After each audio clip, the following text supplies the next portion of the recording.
I want to cover a talk that took place recently between the legendary investor Ray Dalio and Salesforce CEO.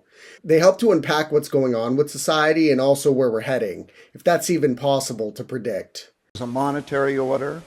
There is an internal political order. An order is a system of operating. And there's an international geopolitical order. And all of those orders end. And then there's a transition to a new order. Ray starts with his historical lens, says every order, like monetary systems or political setups, eventually collapse and get replaced. All types of governments, everything. So they typically end with great conflicts. Wars, typically. An internal civil war changes an order, a monetary order, and so on. And there are 5 forces that drive that over that period of time. He explains 5 forces driving it. First, debt. We've been piling it up, borrowing more than we earn until the system can't handle it. Ray warns we're on the edge of a monetary shakeup. Think big changes to how money works. Those forces are, there's a debt money force, economic force, and how that works. So there's a big cycle of increasing debt relative to incomes until you can't do that anymore. And we have a big monetary issue that is going to lead to a big change in the monetary order that we're now facing. Second, internal politics. It's getting ugly, almost like a civil war. For this, I can almost envision 2 types of fights happening. One between Democrats and Republicans through state battles, and also a fight between the wealthy and the poor. The second is that there's an internal political order, and then that cycle, there's the left and the right, and when it gets to the point where there are irreconcilable differences over money and values, then there is a fight, and that is the internal order. So we are changing internal orders. Third, geopolitics. The US used to set global rules after World War II, but now we have China who shifted the balance. The third is the geopolitical order. In other words, what are the rules of the world, of how countries interact, and who determines that? It's determined by the winners of the last war. They set out the rules and they have the system. But there's a change in the world order as rising powers challenge existing declining powers. And so we are seeing that change in the world order from one that was unilaterally, really largely controlled by the United States to something that's very different. So that's the third force. Fourth, climate. Droughts, floods, pandemics. Ray says nature's toppled more empires than wars have. Throughout history, the fourth force is actually having a bigger impact, killed more people than wars and so on, is climate and acts of nature.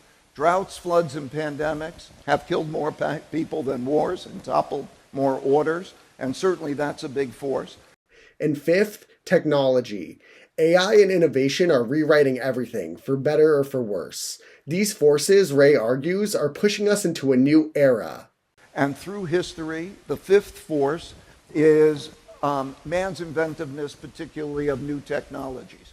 And so when we think about this force, what an enormous force through AI and so on, and they interrelate to each other to create big cycles that go from one order to another. And so we are now in that transition to new orders of all of those forms. And that's where Salesforce CEO Mark comes in, tech's his turf. He's calling this the digital labor revolution, a $3 to $12 trillion shift where AI and robots take over tasks. Mark, how do you take that and then position a company like yours, Salesforce, for the future, where you're trying to build the AI, the agentic future? How do you process the debt cycle and the changing political order internally and externally and position for success? Well, I think technology is part of it. So technology is a continuum. It's constantly getting lower cost and easier to use. And I think that when you hear about Ray's vision of changing world orders and all the different systems and how they are resolving and how they all will end up in conflict and then a new order will emerge, I think you have to look at it also that Technology is the continuum that slices through all of that. The next wave is the biggest, most exciting wave of technology in the history of technology. It is the shift to digital labor. It is the $3 to $12 trillion global shift where we are going to see digital labor take over. In Singapore, I've already seen it. I was in a restaurant which had incredible robot workers. That's an example of digital labor. He saw robot waiters in Singapore and said, "This is it. This is the future." So digital labor is part of what is going on in the world today.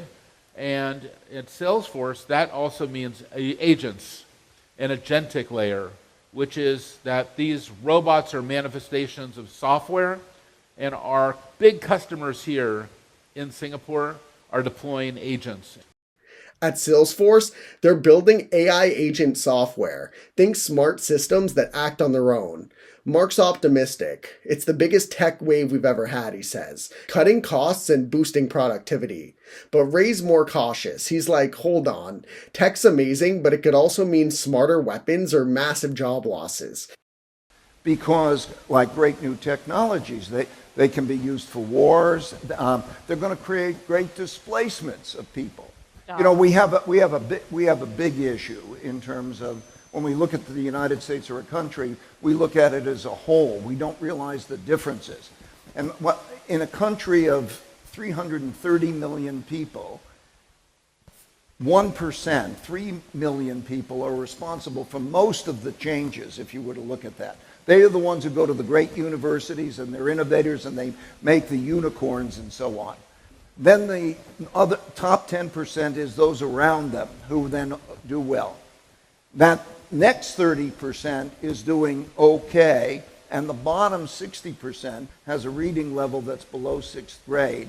New technologies, AI technologies, are going to be able to be used for weapons. And those decisions are going to have to take place in a speed that's faster than humans' capacity to think. So these things are going to be let loose on each other. Now the economy. Ray's sounding the alarm here. US debt's a ticking time bomb. Our deficit is at 7.2% of GDP, and he says we've got to cut it to 3% or face a crisis. I think the first thing is the debt issue. We have a very severe supply-demand problem, so that they have to sell a quantity of debt that the world is not going to want to buy. And that's a set of circumstances that is imminent. Okay, that's paramount importance.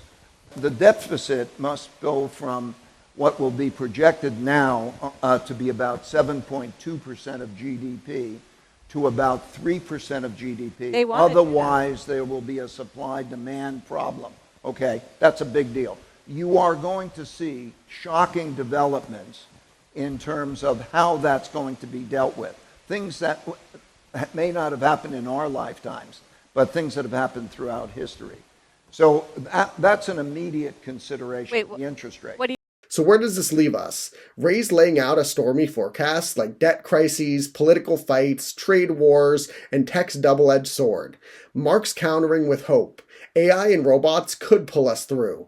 It's a clash of visions, chaos versus innovation. What do you think? Are we heading for a breakdown like Ray warns, or a breakthrough like Mark predicts? Drop your take in the comments. I want to hear it. Is tech our savior, or are we ignoring the bigger mess? Hit subscribe, like the video, and let's keep this going. Thanks for watching, and see you next time.